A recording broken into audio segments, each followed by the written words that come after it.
Durante nossa vida, aprendemos a valorizar coisas que não são fundamentais. Materialismo, modismo, poder, status e coisas desse tipo são o que importam na nossa sociedade. Por isso, queremos convocá-lo por uma revolução. Vamos renovar a espécie humana. Vamos investir na alma. Resgatar não só a natureza, mas o natural. Vamos vender mais paz.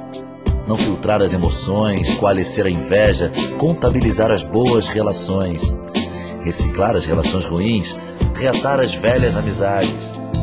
Equipe o prazer, trabalhe a perseverança, vença o cansaço.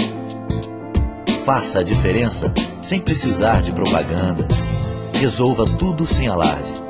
Use o marketing da sinceridade, cobre o profissionalismo de todos, inclusive daqueles que você elegeu.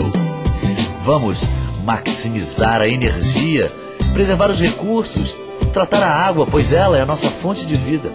E como o ar também é meio de vida, vamos ser transparentes. Renove o estoque de sorrisos, canalize os bons pensamentos, use o marketing do amor.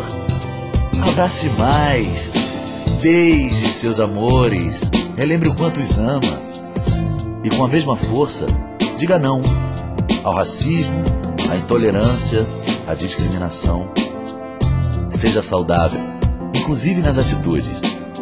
Dê bons exemplos.